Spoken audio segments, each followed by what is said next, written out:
The bells of St. George's Church had barely finished ringing when Lady Eleanor Ashford realized that everyone inside the church was waiting for her to fail. She stood beneath the ancient stone arches, dressed in ivory silk, her hands folded tightly around a bouquet of white roses. Every pew was filled. Every face was watching her, and almost every whisper carried the same word. Ashford, the disgraced family, the traitor's daughter, the woman who had no right to become a duchess. Eleanor heard it all. She simply refused to react. At the opposite end of the church, the great doors opened. The Duke of Blackthorn entered. Adrian Ravenshire was 32 years old, tall, broad-shouldered, and dressed in a black formal coat embroidered with silver thread. His expression was cold enough to silence the whispers around him. Behind him walked his mother, the Dowager Duchess of Ravenshire, and his younger brother, Lord Sebastian. The Dowager Duchess looked at Eleanor with open contempt. She had never hidden her hatred. To her, Eleanor was the daughter of a man who had supposedly stolen thousands from the Ravenshire estate, a woman from a ruined family, a woman who had somehow convinced her son to marry her. Adrian reached the altar. He stopped beside Eleanor. For several seconds, neither spoke. Then, quietly enough for only her to hear, he asked, "Are you certain?" Eleanor looked at him. His gray eyes were calm, but she could see the question behind them. Was she prepared for what was coming? She swallowed. "No." Adrian's expression shifted slightly. "But I believe you are." The priest began the ceremony.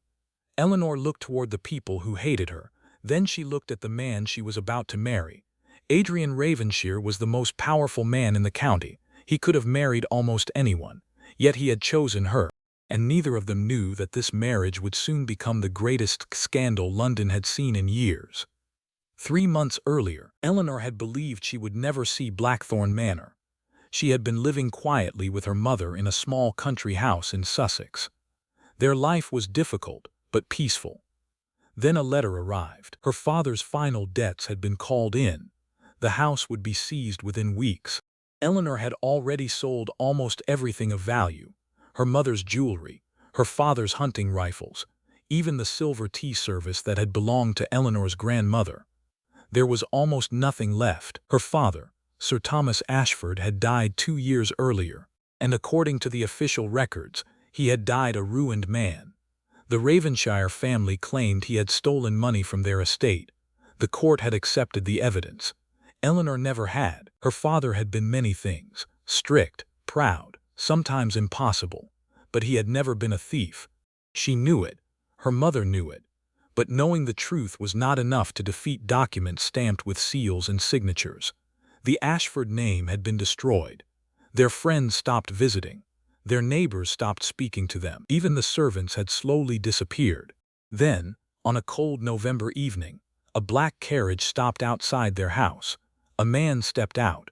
Adrian Ravenshire, the Duke.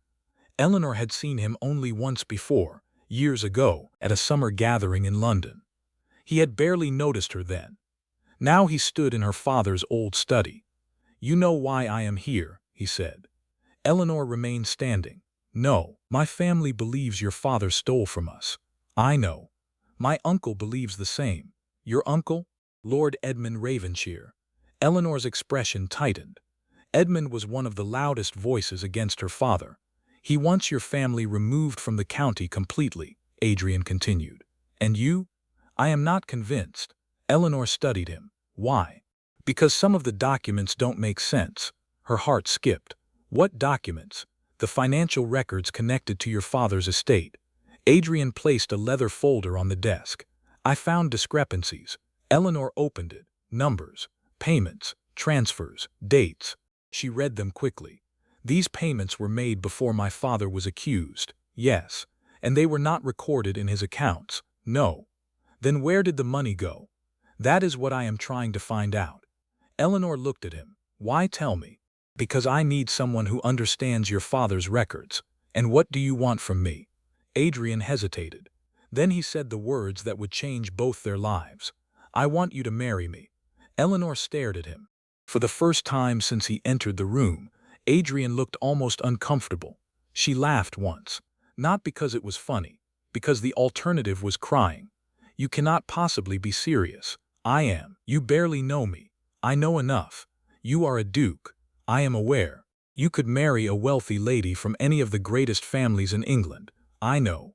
And you want to marry the disgraced daughter of a supposed thief. Yes. Eleanor folded her arms. Why? Adrian stepped closer. Because my family expects me to marry Lady Beatrice Wickliffe. Eleanor had heard the name. Everyone had. Lady Beatrice was beautiful, wealthy, and connected to one of the most influential political families in London. So marry her. I don't want her. That is hardly my problem. No. Adrian's eyes held hers. But it will become your problem if my uncle succeeds. Eleanor frowned. What does he want? My title. Silence. Adrian continued. Lord Edmund has been challenging my authority over several Ravenshire properties. He has powerful allies. If I marry Beatrice, her father's political influence will strengthen Edmund's position. And if you don't, they will use the Ashford scandal against me. How? They claim my family suffered because your father betrayed us. They want me to publicly condemn your family. Eleanor understood. And you won't. No. Why? Because I believe your father was innocent. The room became very quiet. Eleanor looked down at the documents. Then why marry me? Because if I marry you, I make it impossible for my enemies to use you against me. She looked up. That sounds cruel. It is practical. You want a shield. Yes. And what do I get? Adrian answered without hesitation. Your father's debts disappear. Eleanor froze. Your mother's home remains yours. She stared at him. And the Ashford name. I will publicly recognize your family as honorable. Her eyes narrowed. You can do that? As Duke of Blackthorn, I can do more than that. Eleanor hated the proposal. She hated the idea of marrying a stranger. She hated the fact that Adrian had found the one thing she could not refuse, her mother's home, her father's name, her family's survival. How long? She asked. 1 year. And after that, we go our separate ways if you wish. No affection, no expectations, no control over my life, none. And no one in your family will force me to behave like a duchess. A faint smile appeared. That promise may be impossible. She almost smiled herself. Almost. All right. Adrian looked surprised. You agree? I agree to the bargain. He held out his hand. Eleanor looked at it. Then she placed hers in his. Neither of them knew that the agreement they had just made would soon become something neither could control. Their wedding took place 3 months later, and now Eleanor stood beside him at the altar while half of the aristocracy whispered that she had married him for money. When the ceremony ended, Adrian offered her his arm. She accepted.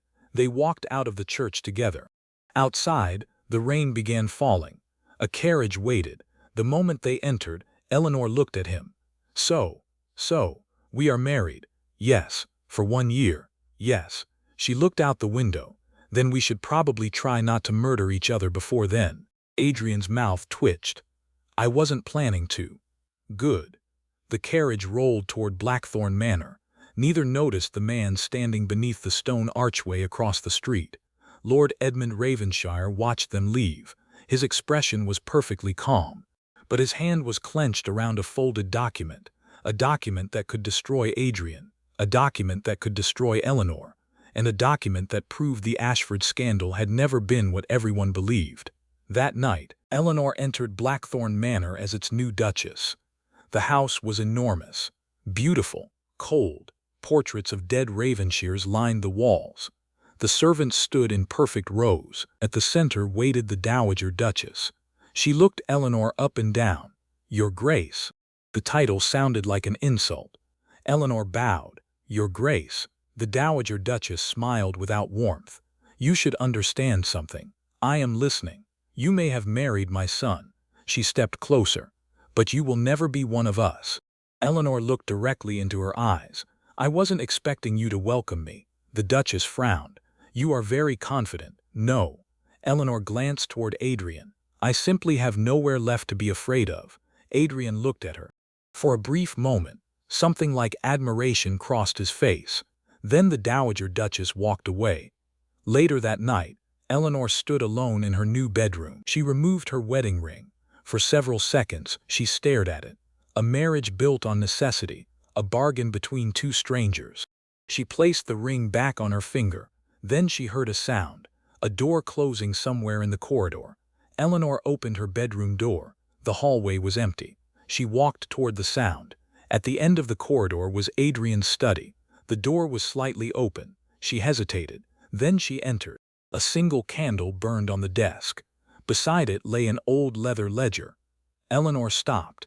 She knew that handwriting, her father's handwriting. She picked up the book.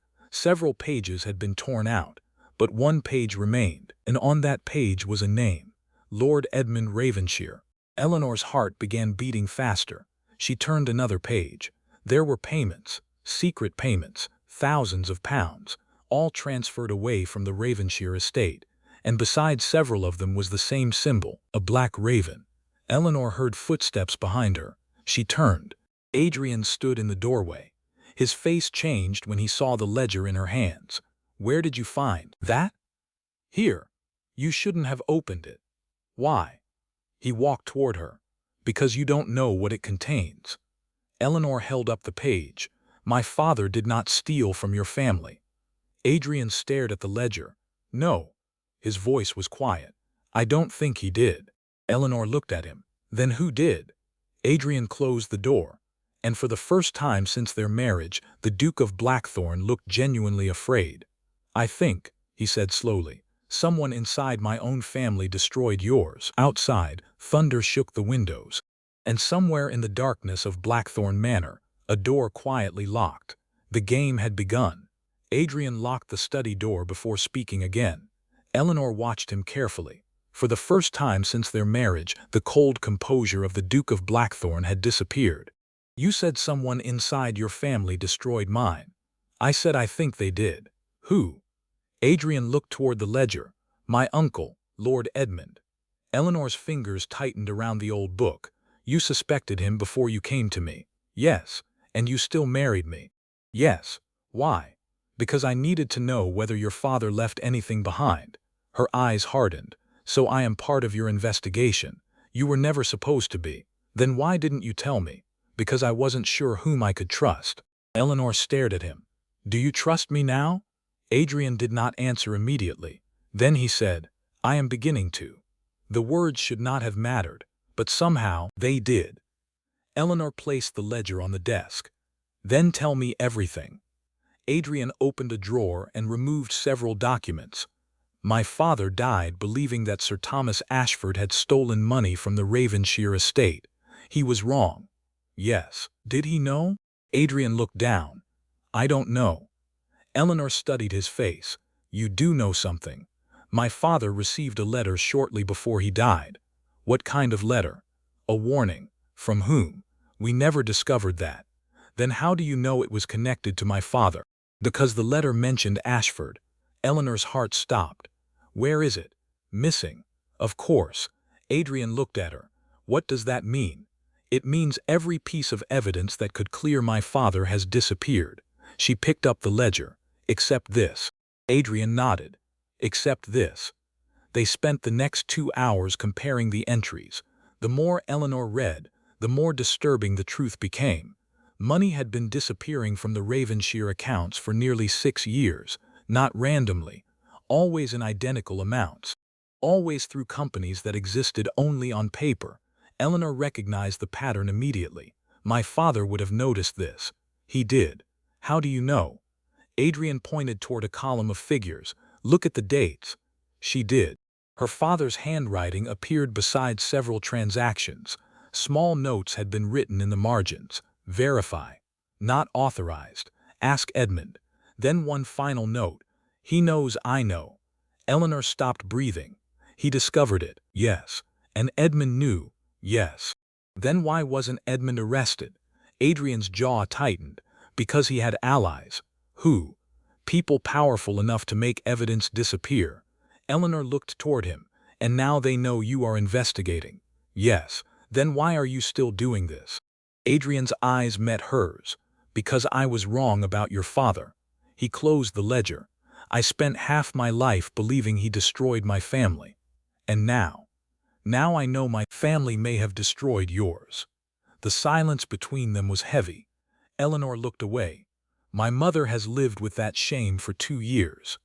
I know. She stopped going to church. I know. She believed my father had lied to her." Adrian's expression softened. "I am sorry." Eleanor looked back. "Don't apologize for your family's crimes." "Then what should I do?" "Prove my father was innocent." Adrian nodded. "I intend to." The following morning, Blackthorn Manor was unusually tense. The Dowager Duchess had summoned Adrian to her private sitting room. Eleanor was not invited. That alone made her suspicious. She was walking toward the library when Sebastian approached her. "You need to leave." Eleanor stopped. "Excuse me." Sebastian glanced around. "I said you need to leave this house."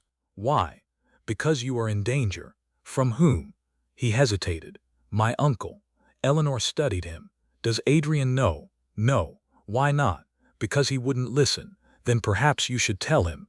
Sebastian's expression hardened. "You don't understand." "Then explain." He stepped closer.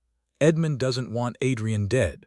Eleanor frowned. "That sounds reassuring." "It isn't." "What does he want?" "The title." She went silent. Sebastian continued. "If Adrian is removed from his position, Edmund becomes acting head of the Ravenshire estate until the succession dispute is settled." "And who would challenge Adrian's title?" Sebastian looked toward the corridor. "There are documents." "What documents?" "I don't know." "Then why are you warning me?" "Because I know what Edmund is capable of." He turned away. Eleanor caught his arm. "Wait." Sebastian looked back. "Are you helping my husband?" His face became unreadable. "I haven't decided." Then he walked away. Eleanor watched him disappear. She knew one thing. Sebastian was hiding something. The question was whether he was protecting Adrian or protecting himself. That evening, Eleanor attended her first formal dinner as Duchess of Blackthorn. The dining room was filled with aristocratic guests. Lady Beatrice Wickliffe sat across from Adrian. She was beautiful, elegant, and clearly furious. She smiled at Eleanor. "So this is the famous Duchess." Eleanor returned the smile. "So I am told." Beatrice laughed softly. "I confess, I never imagined Adrian would marry an Ashford." "Neither did I." Adrian looked at Eleanor. Something almost amused appeared in his eyes. Beatrice noticed. Her smile disappeared. "You seem very comfortable here." "I am trying." "How admirable." The Dowager Duchess intervened. "Lady Eleanor has had a great deal of practice surviving uncomfortable situations." The table fell silent. Eleanor understood the insult. She simply continued eating. Adrian placed his glass down. "My wife will be treated with respect in my house." His mother's eyes narrowed. "She is your wife because you chose to make her so." "Yes." "And you believe that gives her authority?" Adrian's voice became cold. "It gives her my protection." Eleanor looked at him. She hadn't expected him to defend her. Beatrice looked away. The dinner continued, but after midnight something happened. Eleanor woke to a faint noise outside her bedroom. She sat up. A shadow moved beneath the door. Then the handle turned. She reached for the small dagger she kept beside her bed. The door opened. A man stepped inside. Eleanor raised the dagger. "Who are you?" The man froze. He was a servant, one of the younger footmen. "What are you doing here?" "I was sent to clean the room." "At midnight?" He said nothing. Eleanor stepped closer. "Who sent you?" The footman ran. She shouted for the guards. Within minutes, Adrian appeared. "What happened?" She told him. His expression darkened. "Did he touch anything?" "I don't know." Adrian searched the room. Then he noticed the writing desk. One drawer was open. Eleanor rushed toward it. Her father's old letter was gone. She looked at Adrian. They knew it was here. Adrian's face hardened. Who knew? Someone inside this house. He ordered the doors locked. The following morning, the footman was missing. So was Sebastian. And the newspapers arrived with another disaster. The headline read, "Duke of Blackthorn accused of financial fraud." Eleanor stared at the paper. Adrian's name appeared in bold letters. Below it were copies of several financial documents. The same documents they had examined the previous night. Only someone inside Blackthorn Manor could have accessed them. Eleanor looked at Adrian. This is what Edmund wanted. He nodded. If society believes I am bankrupt, my creditors will move against the estate. And if the estate is seized, my uncle takes control. She read further. There is more. Adrian looked at her. The papers claim you knowingly married me to gain access to Ravenshire money. His expression became cold. They are calling you a fortune hunter. Eleanor smiled bitterly. That part isn't new. This is different. Why? They are trying to turn you against me. Eleanor looked at him. And if I don't turn against you? Adrian's expression softened. Then they have failed. For a moment, neither spoke. Then Eleanor pointed to the article. There is a mistake. Adrian looked at her. What? The figures. She placed the newspaper beside the ledger. The forged records use the same accounting system my father used. Yes. But they make one mistake. She pointed to a particular column. My father never wrote numbers this way. Adrian leaned closer. What do you mean? He always recorded the final payment before the original amount. She pointed at the document. Whoever forged this copied his handwriting but not his method. Adrian stared at the page. You're certain? My father taught me accounting. She looked at him.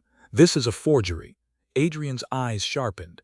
Then we can prove it. Not yet. Why? Because whoever created this knows my father's records. She looked toward the door. And they are close. That afternoon, Eleanor found a hidden passage behind one of the library shelves.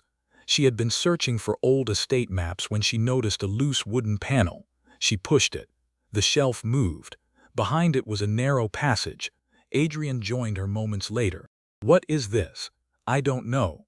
They entered. The passage led beneath the house. At the end was a small room.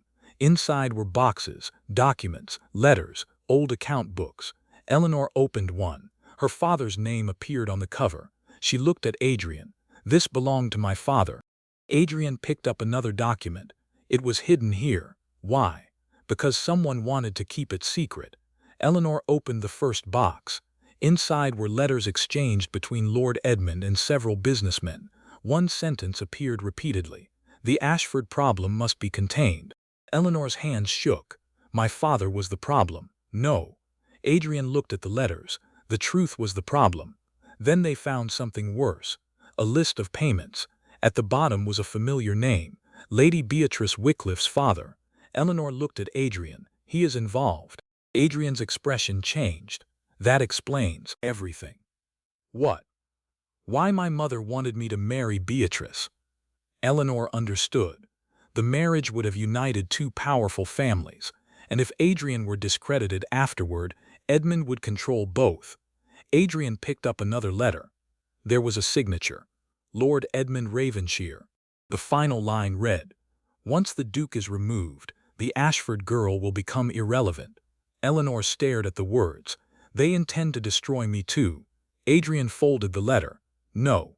She looked at him. I won't allow it. For the first time, Eleanor saw something different in his face.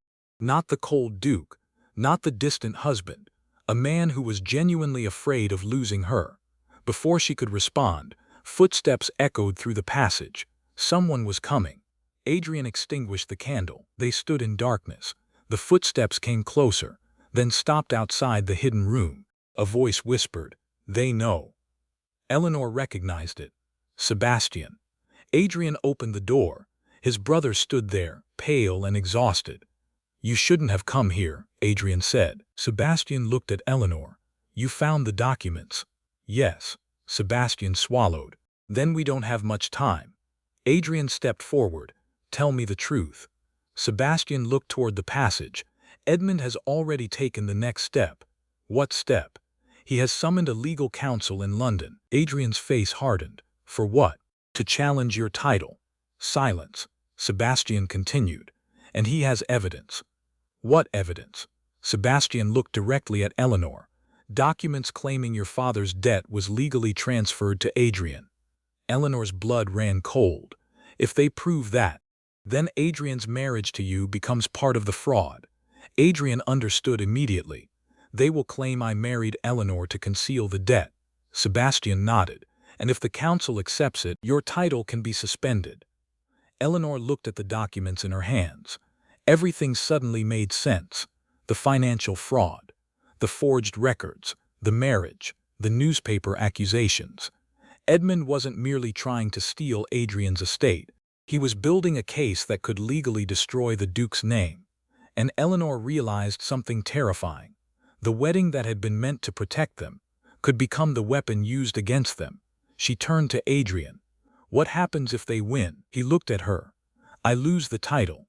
And Blackthorn. Seized. And you. I become a man without a name. Eleanor stared at him. Then she picked up the ledger. No. Adrian frowned. What? They are not going to ruin you. Eleanor, she looked at him with absolute determination. Your family may hate me. She closed the ledger. Society may call me a fortune hunter. Her eyes hardened. Let them. She stepped toward Adrian. But if they want to destroy your name, she held up the evidence. They will have to get through me first. Adrian stared at her. For the first time since their marriage, he reached for her hand without hesitation. And this time, Eleanor did not pull away. Outside, the storm began. And in London, Lord Edmund Ravensshire was already preparing the evidence that could bring the Duke of Blackthorn to his knees. But he had made one mistake. He had underestimated the woman he believed was powerless. The legal counsel was to meet in London in 3 days. 3 days. That was all Adrian had. 3 days to prove that the documents accusing him were forged. 3 days to discover what Lord Edmund Ravensshire was hiding. And 3 days before Blackthorn Manor, along with everything Adrian had inherited, could be placed under legal restriction. Eleanor spent the entire night in the library. Books surrounded her. Ledgers covered the table. Letters were spread across the carpet. She had stopped caring about the hour. Every document seemed to lead somewhere, yet every trail ended at the same names. Edmund Ravensshire, Lord Wycliffe, and a mysterious company called Hartwell Trading. At dawn, Adrian entered the library. He stopped when he saw her. You haven't slept. Neither have you. I asked you a question, and I answered it. He walked toward the table. Eleanor pushed a document toward him. Look at this. Adrian picked it up. What is Hartwell Trading? A company that supposedly purchased several properties from your estate. It doesn't exist. It existed on paper. Adrian looked at her. Meaning someone created it specifically to move money. He examined the document. The signature is Edmund's. No. Eleanor pointed at it. It looks like his signature. Adrian frowned. But your uncle writes his capital letters differently. He looked at her. How can you tell? My father taught me that signatures are easy to copy. She picked up another letter. Handwriting is harder. Adrian studied both documents. You think someone copied Edmund's signature too? I think someone wants us to believe Edmund is the only person responsible. A silence followed. Adrian slowly understood. Someone else is behind him. Yes, Lord Wycliffe, possibly. But if Wycliffe is involved, why? Eleanor looked toward the window. Because your uncle isn't the only person who benefits from your downfall. Adrian's face became grim. Beatrice. Eleanor turned. What about her? She wanted to marry me. Yes. And if I lose everything, she loses nothing. Exactly. Eleanor's expression hardened. Then we need to find out what her family knows. Adrian shook his head. No. Why? I will not put you in danger. You married me. That was different. How? You agreed to it. And now I am agreeing to this. No. Eleanor stepped closer. You don't get to decide what I am capable of. Adrian stared at her. You are my wife. Exactly. She held his gaze. Not your prisoner. Something softened in his expression. You remember everything. I remember what matters. For a moment, Adrian said nothing. Then he nodded. All right. They traveled to London that afternoon. The journey was unusually quiet. Eleanor sat opposite Adrian in the carriage. For several miles, she watched the countryside pass through the window. Finally, she spoke. Why did you really choose me? Adrian looked up. I already told you. No. You asked for the practical answer. I want the truth. He leaned back. The truth is that I had seen you before. Eleanor frowned. When? 7 years ago. Her eyes widened. At the Wycliffe summer ball. Yes. She tried to remember. You remember me? I remember a woman standing outside in the rain. Eleanor's expression softened. I was waiting for my father. You were holding a book. She smiled faintly. You noticed that? I noticed you. The words left a strange silence between them. Eleanor looked away. Why didn't you speak to me? You were laughing. With whom? Your father. Her smile disappeared. You saw us? Yes. What did you think? That he looked proud. Eleanor's eyes became wet. He was. Adrian looked down. I remember thinking that you were the sort of woman who belonged in a happy family. She swallowed. And now I know how badly the world can take that away. Eleanor looked at him. And you still married me? Yes. Why? Adrian's voice became quieter. Because when I learned what happened to your father, I realized I had been standing on the wrong side of the story. The carriage continued through the rain. Eleanor did not answer. But for the first time, she began to wonder whether their marriage had ever been entirely about convenience. When they arrived in London, they stayed at a private residence belonging to one of Adrian's oldest friends, Lord James Whitmore. James greeted them at the door. Your Grace. Then he looked at Eleanor. Your Grace. Eleanor smiled. I've heard about you. James laughed. Hopefully nothing terrible. Only that you once challenged 3 men to duels in one afternoon. Adrian sighed. That story has been exaggerated. Only slightly, James replied.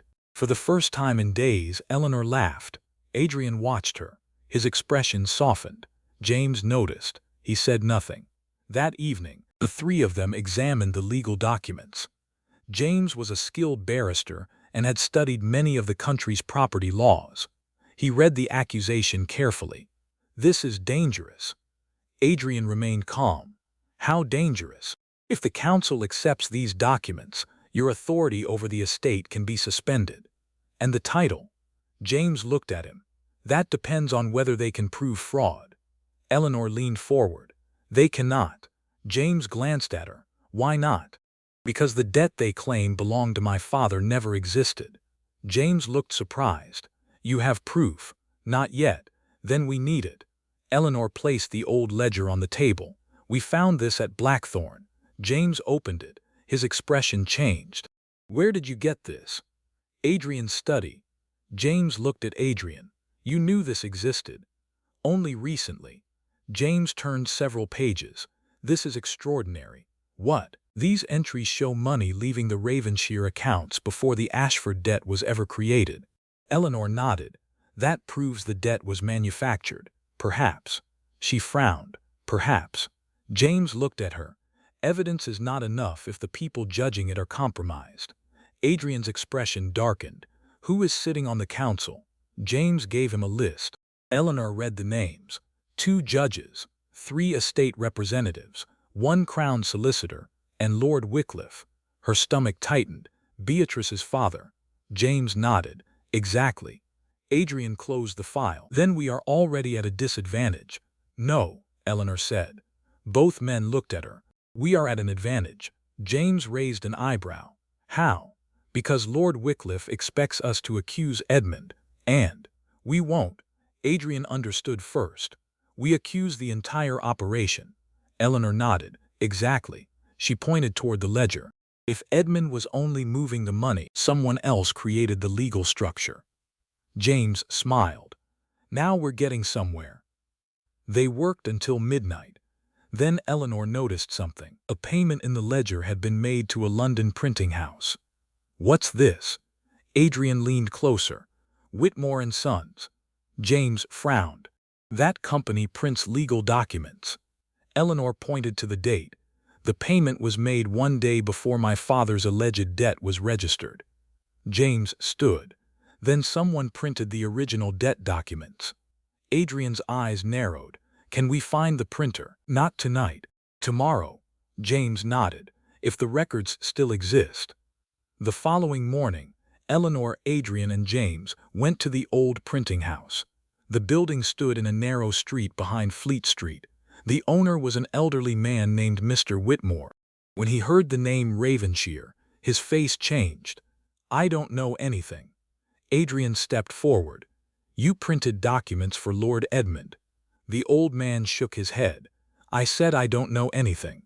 Eleanor spoke gently. We aren't here to punish you. He looked at her.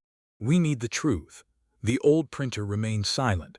Then Eleanor noticed something on the wall. A framed receipt. The same symbol. The black raven. She pointed toward it. Where did you get that? The old man's face went pale. He locked the door. You shouldn't have come here. Why? Because they will know. Who? He looked toward the window. Lord Wycliffe. Eleanor's heart raced. You printed the debt documents. Yes. Who gave you the instructions? The man hesitated. Then he whispered, Lady Beatrice. Silence. Adrian's face hardened. You're certain? I am. What did she ask you to print? Several contracts. Were they signed? No. Then who signed them? The printer swallowed. Someone brought the signatures. Whose? Sir Thomas Ashford. Eleanor stepped forward. My father? Yes. That is impossible. The old man shook his head. I know. Explain. The signatures were perfect. Eleanor stared. Perfect? Almost. Her heart began pounding. You said almost. One signature was different. Whose? The old printer looked at Adrian. Your father's. Adrian's expression changed. My father? Yes. Eleanor understood. Someone had copied both families' signatures. The entire scandal had been constructed. But why? The old printer handed them a packet. I kept these because I knew one day someone would come looking. Inside were original printing orders, names, dates, instructions, and one handwritten note. Eleanor unfolded it. After the wedding, the Duke must be discredited before the Ashford woman discovers the ledger. She looked at Adrian. They knew about us. James read the note. This plan began before your marriage. Adrian's expression became cold. Then someone wanted me to marry Eleanor. Eleanor stared at the page. Why? James answered. To make the accusation believable. Adrian nodded slowly. If I married an Ashford, they could claim I was involved in the original fraud. And if you were removed, Eleanor said, Edmund could take control. James looked at her. But there is still one problem. What? Why keep you alive? Eleanor remembered the old documents. Because my father left something behind. Adrian's eyes met hers. The missing ledger. Yes. And they believe you know where it is. Eleanor nodded. That means someone may have been watching me for years. A sudden noise came from outside. Horses. A carriage stopped in the street. James looked through the window. Someone followed us. Adrian immediately moved toward Eleanor. Stay behind me. The door downstairs opened. Footsteps entered the building. Several men. Adrian drew his pistol. James reached for his. Eleanor looked around. There had to be another way out. Then she saw a narrow staircase behind the printing press. Through there, they moved quickly. The men reached the room. Search everything. Adrian pushed Eleanor toward the stairs. Go. They climbed. A gunshot exploded behind them. The printer screamed. Eleanor turned. Adrian pulled her forward. Don't look back. They reached the roof. Rain began falling. The buildings stretched around them. There, someone shouted below. Adrian grabbed Eleanor's hand. Jump. She stared at the narrow gap between buildings. You cannot be serious. I am. You expect me to jump? I'll catch you. That is not reassuring. Despite everything, Adrian almost smiled. Trust me. Eleanor looked into his eyes, then jumped. He caught her. They landed hard on the opposite roof. For several seconds, Eleanor remained in his arms. Neither moved. Then she whispered, You caught me. I promised. Her heart beat faster. You could have dropped me. I would never. Their eyes met. For one dangerous moment, the world seemed to disappear. Then James shouted from behind them. We need to move. They separated. They escaped through the back streets and returned to Whitmore's house hours later. But the old printer was gone. So were the documents. Only one thing remained. A single black raven drawn on the floor. Eleanor stared at it. They knew we found him. Adrian nodded. They are getting desperate. No. Eleanor picked up a small piece of paper beside the symbol. They are getting confident. She unfolded it. There were only 4 words. Come to Ravenshire House, alone.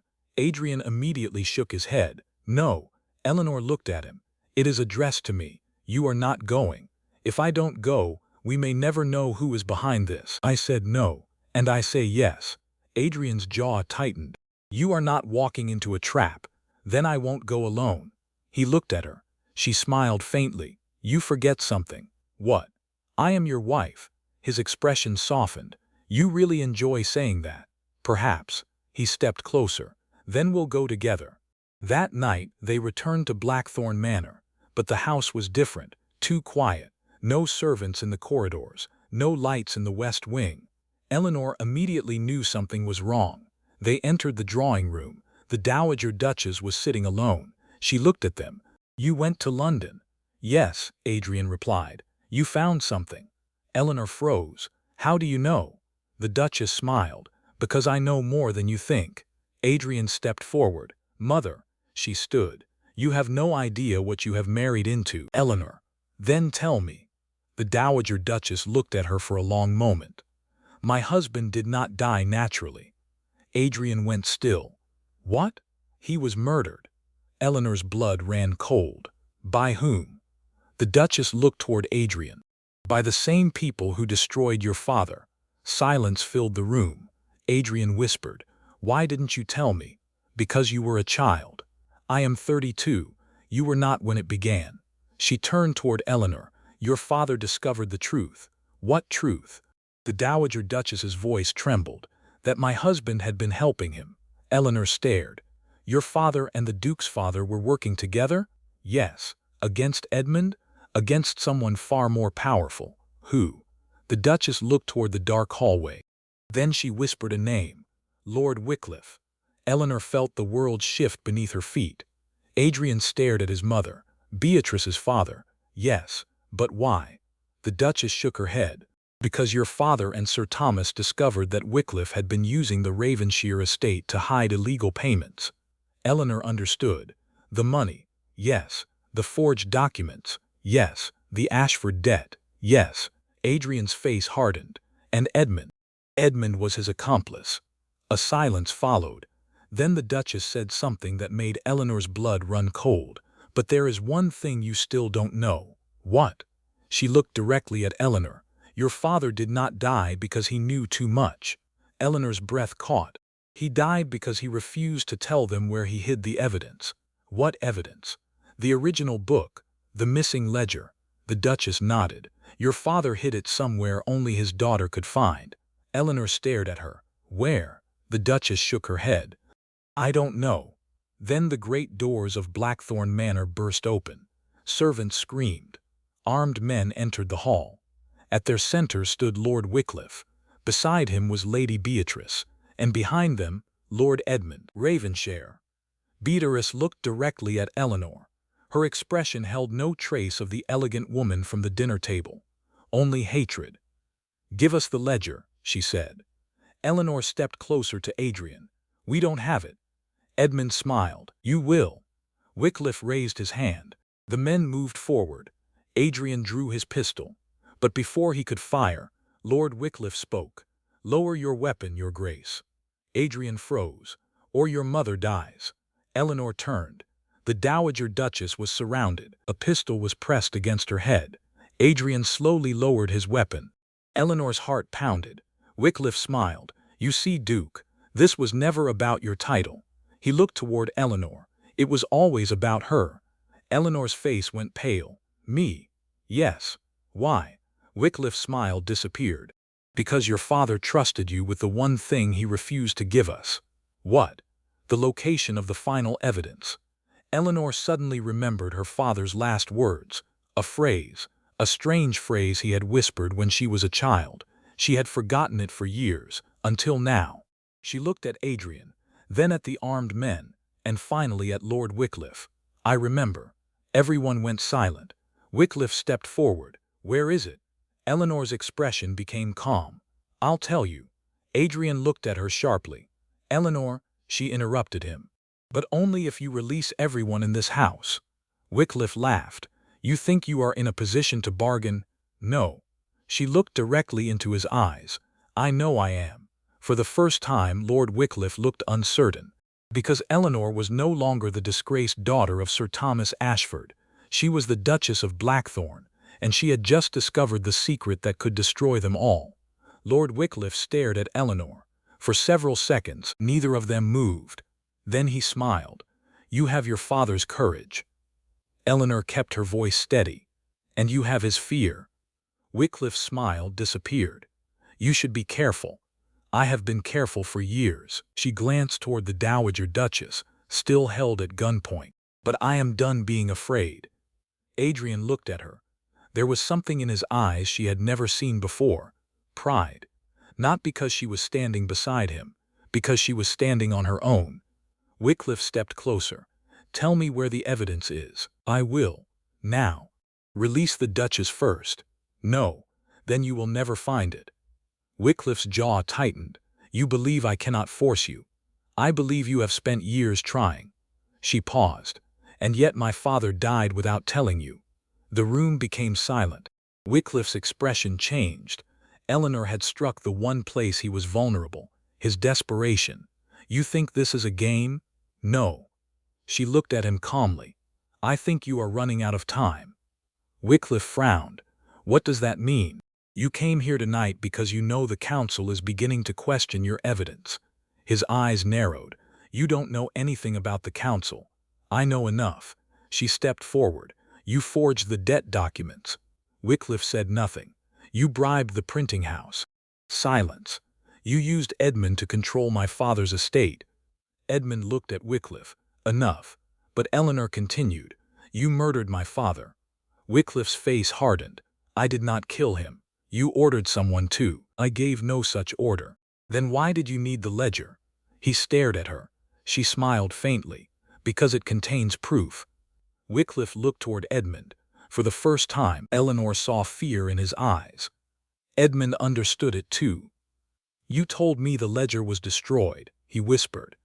Wycliffe turned sharply. "I told you nothing. You said the girl would never find it." Eleanor's heart raced. The two men had just exposed themselves. Adrian stepped forward. "Thank you." Wycliffe looked at him. "For what?" "For confirming that the ledger exists." Wycliffe realized his mistake. His face darkened. "Take them." The guards moved. Adrian reacted instantly. He struck the nearest man's wrist. The pistol fell. Eleanor grabbed it. Another guard rushed toward her. She stepped aside and struck him with the weapon. The room erupted into chaos. The Dowager Duchess pulled free. James appeared from the corridor with several loyal servants. The fight spread through the hall. Wycliffe ran. Edmund followed. "Stop them!" Adrian shouted. Eleanor chased them. They disappeared through the west corridor. Adrian followed close behind. They reached the old library. The door slammed shut. Wycliffe had locked it. Adrian kicked it open. Inside, the room was empty. Eleanor looked around. "He's gone." Adrian noticed the open window. They escaped through the garden. James arrived moments later. "The guards are secured." "What about Wycliffe?" "Gone." Eleanor looked toward the window. "Not for long." Adrian turned. "What do you mean?" She walked toward the fireplace. Her father's old ledger was still on the table. She opened it. "There is something I didn't tell him." "What?" "I know where the final evidence is." Adrian's eyes widened. "You do?" She nodded. "When my father was dying, he told me a phrase." "What phrase?" Eleanor closed her eyes. "Where the first bell rings, the dead shall speak." Adrian frowned. "The chapel." "No." She looked toward the library wall. "The old clock tower." James stepped closer. "The tower hasn't worked in 20 years. My father repaired it every winter." Adrian understood. "The clock." Eleanor nodded. "He hid the evidence inside the clock mechanism." James stared at her. "Then why didn't you remember?" "Because I was a child." She looked down. "He told me never to open the clock unless I heard the first bell after midnight." Adrian looked at the old clock in the corner. "When is the first bell?" "Midnight." James checked his watch. 20 minutes. Adrian looked toward the door. "Then we go now." The three of them left Blackthorn Manor. The old clock tower stood at the edge of the estate. The wind had become violent. Clouds covered the moon. Eleanor climbed the narrow stone stairs. Adrian followed. At the top was the enormous clock mechanism. She searched the wooden frame. Nothing. Are you certain? Yes. She closed her eyes. Her father's voice returned to her. When the first bell rings, look where the hands cannot reach. She opened her eyes. The hands. What? The clock hands.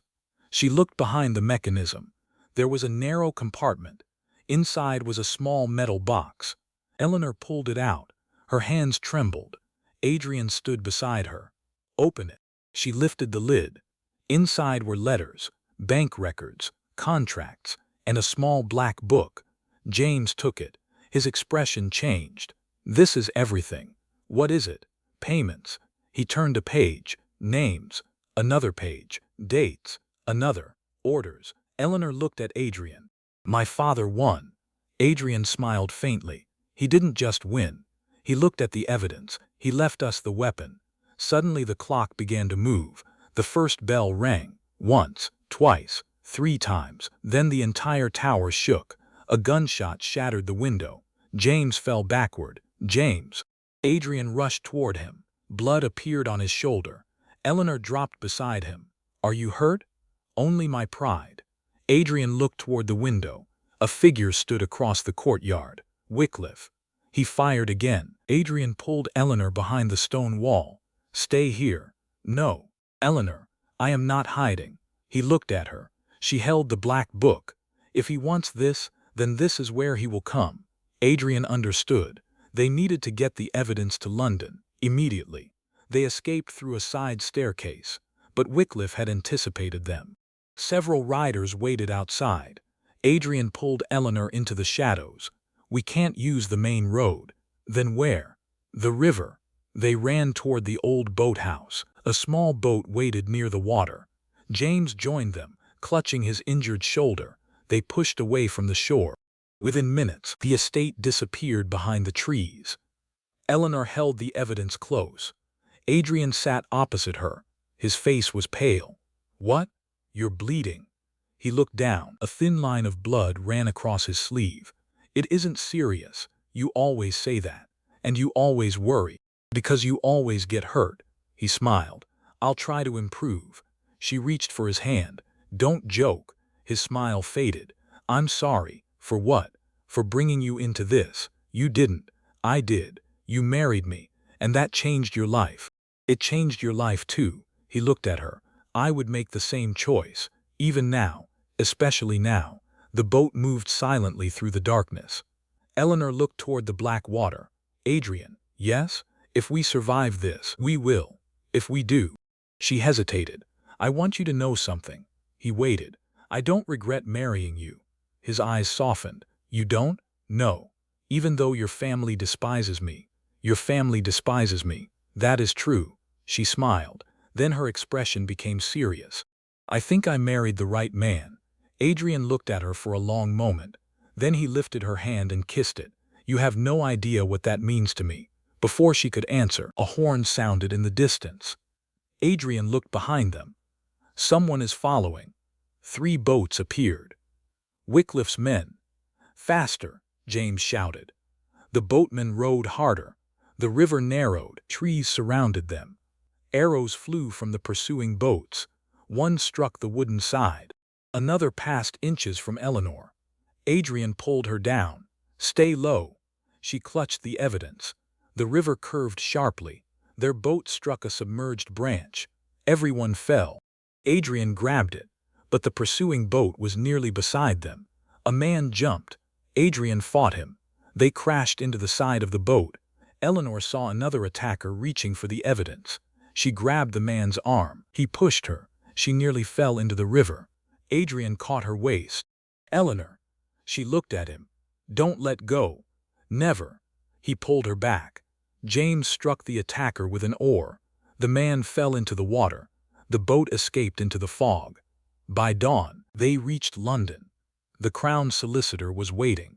James handed him the black book. The man's expression changed as he read the first page. This is enough. Eleanor exhaled. Enough to clear my father. Yes, and Adrian. The solicitor nodded. More than enough. But then he turned another page. His face became serious. There is a problem. Adrian frowned. What? The payments continue. To whom? The solicitor looked at them. To someone inside the royal household. Silence. Eleanor's heart sank. How high? The solicitor lowered his voice. Very high. Adrian stared at the document. Who? The man pointed toward the final page. A royal seal appeared beside a name. Eleanor felt cold. The name belonged to someone they had never suspected. The king's younger brother, Prince Frederick. Adrian closed his eyes. Then this is bigger than Wycliffe. Yes. James looked at Eleanor. And if the prince is involved, the council cannot touch him. Adrian finished. The crown solicitor nodded. Not without direct authorization from the king. Eleanor looked at the black book. So even with this evidence, we may not be safe. No. Adrian's voice was calm. But now they know we have it. Eleanor turned toward him. What happens next? We go to the king. The solicitor shook his head. You cannot simply request an audience. Adrian smiled faintly. I am a duke. That is not enough. Then we find another way. That evening, Eleanor received a message. No name, no seal, only a line. If you want your husband to survive, come to the old theater before midnight. She showed it to Adrian. He immediately said, No. You don't even know what it says. I know enough. It could be our chance. It could be a trap. Everything is a trap. That doesn't mean you walk into every one. She looked at him. You're afraid. Yes. The honesty surprised her. Of what? Losing you. Eleanor stepped closer. You won't. You don't know that. I know this. She took his hand. If I walk into that theater, you are coming with me. Adrian stared at her. You really are impossible. She smiled. And yet you married me. Yes, he sighed. And apparently I have no intention of learning. They arrived at the theater shortly before midnight. The building was abandoned. Dust covered the seats. The stage curtains were torn. Eleanor walked slowly inside. Hello. A figure appeared on the stage. A woman. She stepped into the light.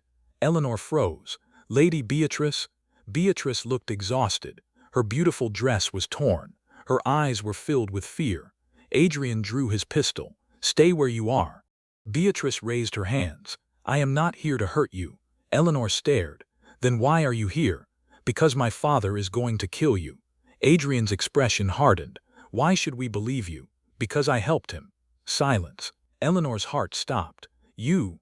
Beatrice nodded. I printed the documents. You forged the contracts. Yes. You helped destroy my father's name. Yes. Why? Beatrice began to cry. Because I was afraid. Eleanor stepped closer. Of your father? Yes. What did he threaten you with? Beatrice looked toward the empty seats. My mother. Eleanor said nothing. He told me that if I disobeyed him, she would disappear. Adrian lowered his pistol slightly. Where is your mother? I don't know. Beatrice wiped her tears. He took her 2 weeks ago.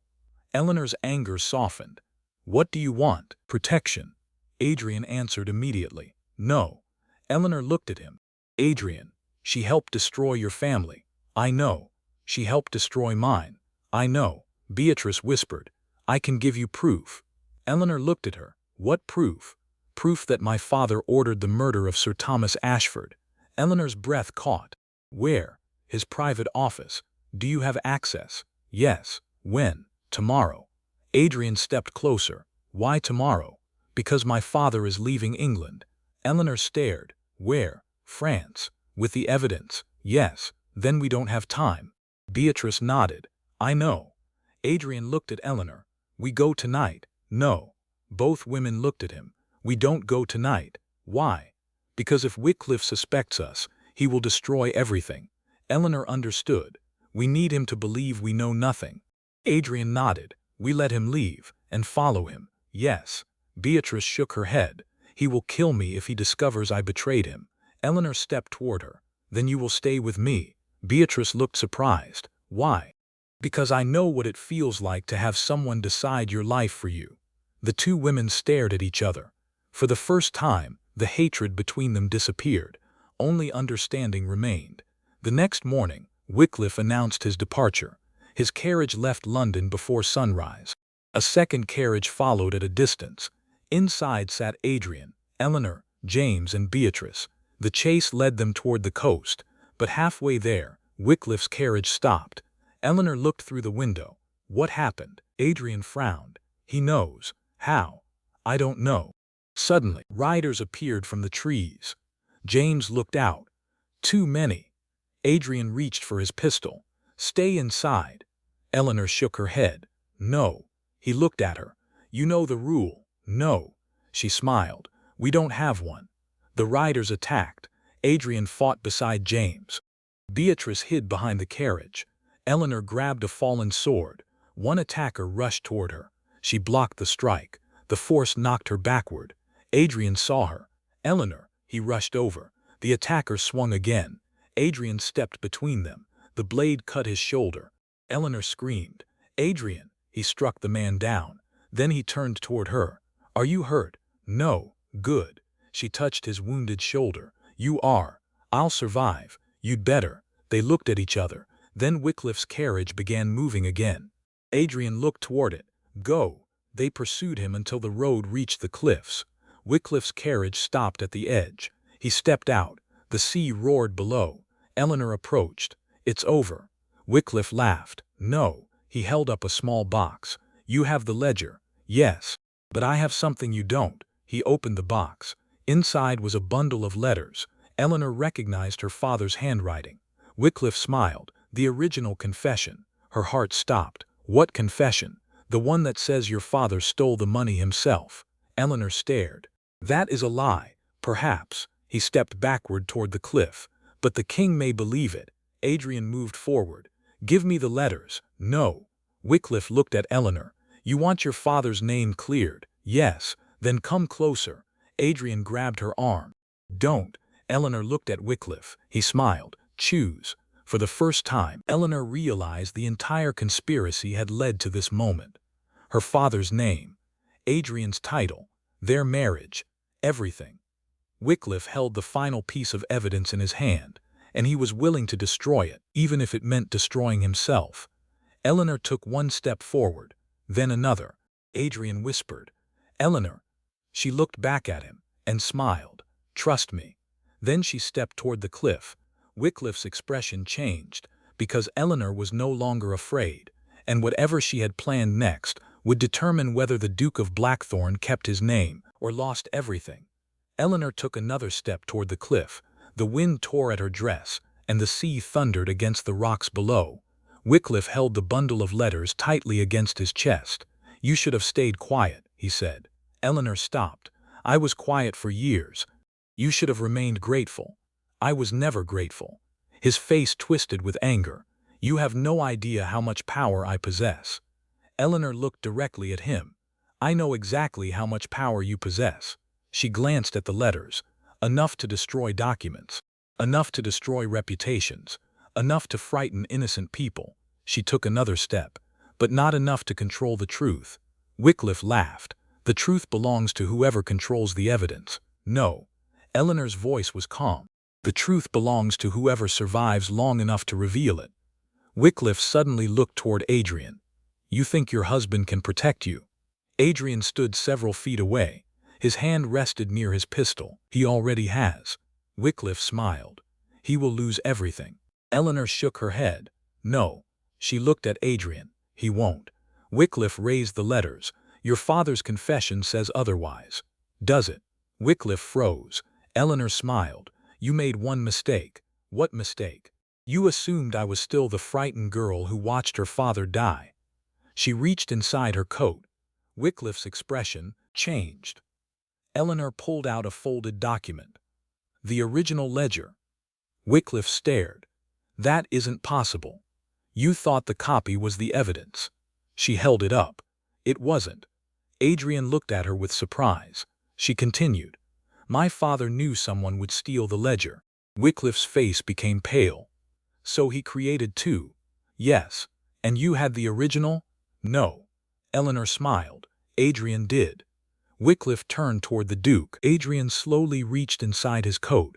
He removed a second black book. Wycliffe's expression collapsed. You. Adrian's voice was cold. You were so focused on stealing the evidence from Eleanor that you never realized we had already separated it. Wycliffe looked toward the road. Royal guards were approaching. Behind them rode the king's solicitor. Wycliffe stepped backward. "No." The solicitor called out, "Lord Wycliffe, you are under arrest." Wycliffe raised the bundle of letters. "I have evidence against the Duke." The solicitor answered, "Then you will present it in court." Wycliffe's eyes darted toward the cliff. "You don't understand." Eleanor stepped closer. "We understand perfectly." He suddenly threw the letters toward the sea. Adrian lunged, but Eleanor was faster. She caught the bundle before the wind could carry it over the cliff. Wycliffe stared at her. "How?" She smiled. "My father taught me never to stand where the wind can take what matters." The guards seized Wycliffe. For the first time, the powerful man who had controlled so many lives looked helpless. As they dragged him away, he shouted, "You will regret this." Eleanor watched him disappear. "No." She looked toward Adrian.